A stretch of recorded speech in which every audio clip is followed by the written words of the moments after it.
मुकुट नाम का बनारस में एक राजा था। उसके बेटे का नाम वम्रमुकुट था और रानी का नाम महादेवी था। एक दिन वह अपने दीवान के बेटे को साथ में शिकार को गया और बहुत दूर जंगल में जा निकला। जंगल में उसने एक तालाब देखा। राजा तालाब के किनारे पहुंचा और हाथ मुंह धोकर ऊपर आया। वहां एक महादेव का मंदिर था। घोड़े को बांधकर मंदिर में जा महादेव का दर्शन कर निकला। जितनी देर उसका दर्शन में लगी उतने ही अरसे में एक राजकुमारी सहेलियों को साथ लिए हुए तालाब के दूसरे किनारे स्नान करने लगी। स्नान ध्यान पूजा कर सहेलियों को साथ ले दरख्तों की छांव में टहलने लगी। इधर दीवान का लड़का और राजा का बेटा मोहित हुआ। उधर राजपुत्री ने कुंवर को देख सिर में जो कमल का पुष्प लगा रखा था वही पुष्प हाथ में ले कान से लगा, दांत से कुतर पांव तले दबा लिया, फिर उठाकर छाती से लगा लिया और सखियों को साथ ले रथ पर सवार हो अपने महल को गए। ये राजपुत्र निहायत दुखी हो विरह में डूबा हुआ दीवान लड़के के पास आया और शर्म के साथ उसके आगे हकीकत कहने लगा कि ऐ मित्र, मैंने एक अति सुंदर नायिका देखी है। न उसका नाम जानता हूँ न ग्राम। वह मुझे न मिली तो मैं अपनी जान दे दूंगा। दीवान के बेटे ने जब ये हाल देखा तो बोला, महाराज, तुमसे चलते वक्त उसने कहा था या कुछ इशारा भी किया था? कुंवर ने कहा, जो उसने हरकत की थी सो यह है कि एकाएक मुझे देखकर सिर से कमल निकाल कान से लगा, दांत से कुतर पांव तले देकर छाती से लगा लिया। ये सुन दीवान के लड़के ने कहा कि उसके इशारे हम समझे और नाम ग्राम सब जाना। वह बोला, यदि तुम जानते हो तो बयान करो। वह बोला, हे राजकुमार, सुनो, कमल का फूल सिर से उतार कर कान से लगाया तो उसने तुमको बताया कि मैं कर्नाटक देश की रहने वाली हूँ, और दांत से जो काटा तो कहा कि मैं दंतवाद राजा की बेटी हूँ, और पाँव से जो दबाया तो कहा कि पद्मावती मेरा नाम है, और छाती से जो लगाया तो कहा तुम मेरे हृदय में बसे हो। जब इतनी बात कुंवर ने सुनी तो बोला, बेहतर यह है कि मुझे उसके शहर में ले चलो। ये सुनते ही कपड़े पहन हथियार बांधकर कुछ जवाहरात साथ ले घोड़ों पर सवार हो दोनों ने उस तरफ की राह ली। कई दिन के बाद कर्नाटक शहर में पहुंचे। शहर की सैर करते हुए राजा के महल के नीचे आए तो वहां क्या देखते हैं कि एक बुढ़िया दरवाजे पर बैठी हुई चरखा काटती है। ये दोनों घोड़े से उतर बुढ़िया के पास जा कहने लगे कि माँ, हम मुसाफिर सौदागर हैं, माल हमारा पीछे आता है और हम जगत घूमने के लिए आए हैं, जो हमें जगह दो तो हम रहें। बुढ़िया खूबसूरत नौजवानों को देख और बातें सुन रहम कर बोली, ये घर तुम्हारा है और जब तक जी चाहे रहो। ये सुनकर मकान में उतरे थोड़ी देर पीछे दीवान के बेटे ने बुढ़िया से पूछा, तेरी आस औलाद और कुटुंब में कौन है, क्यों कर गुजरान होती है? बुढ़िया ने कहा, बेटा, मैं राजा की खिदमत में अच्छी आसूदा हूँ और पद्मावती जो राजकन्या है उसे दूध पिलाया है। इस बुढ़ापे के आने से घर रहती हूँ और राजा मेरे खाने पीने की खबर लेता है, मगर उस लड़की को देखने नित्य एक वक्त राजा के यहाँ जाती हूँ। ये बात राजपुत्र ने सुनकर बुढ़िया से कहा, कर जिस वक्त राजा के यहाँ जाना तो एक संदेश हमारा भी लेते जाना। बुढ़िया ने कहा, कर से क्या है, अभी कहना है सो कह, मैं तेरा पैगाम पहुँचा दूंगी। तब उसने कहा, तू इतना कह देना कि ज्येष्ठ सुदी पंचमी को तालाब के किनारे जिस राजपुत्र को तुमने देखा था सो आ गया है। इतना सुन बुढ़िया लाठी हाथ में ले महल में गई और राजकुमारी को अकेली बैठी देख प्रणाम कर बोली, बेटा, तुझे बचपन में पिलाया दूध और खिदमत की आग भगवान ने तुझे बड़ा किया। जी चाहता है कि तेरी जवानी का सुख भी देखूं, मुझे भी चैन हो गए। इसी तरह की प्यार की बातें कर कहने लगी कि ज्येष्ठ सुदी पंचमी को तालाब के किनारे जिस कुंवर को तूने देखा था सो मेरे घर पर आकर ठहरा है। उसने तुझे ये संदेश दिया है जो वचन हमें दिया था वह पूरा कर। तब राजपुत्री ने गुस्से में आकर स्याही में हाथ भरकर तमाचा मार पश्चिम की खिड़की से निकाल दिया। वही हाल बुढ़िया ने आकर राजकुमार से कहा।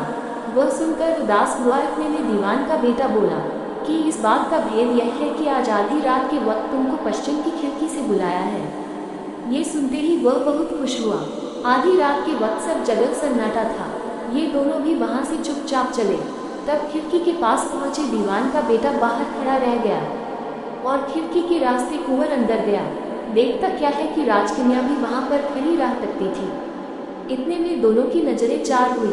तब राजकन्या भी हंसी और खिड़की बंद कर कुंवर के साथ रंग महल में गई और पान खिला प्यार की बातें करने लगे कि इतने में भोर हुआ। राजकन्या ने उसे छिपा रखा। जब रात हुई फिर ऐश में मशगूल हुए।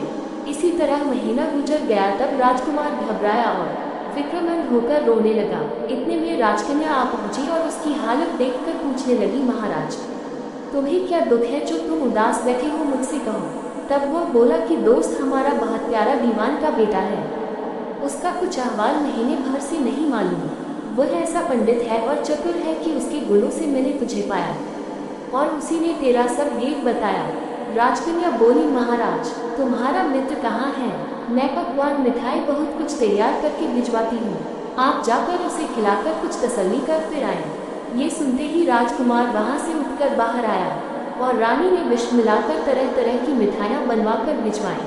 कुंवार दीवान के लड़के के पास आकर बैठा ही था कि इतने में वह मिठाई भी आ पहुंची। दीवान ने पूछा, महाराज यह मिठाई किस तरह से आए?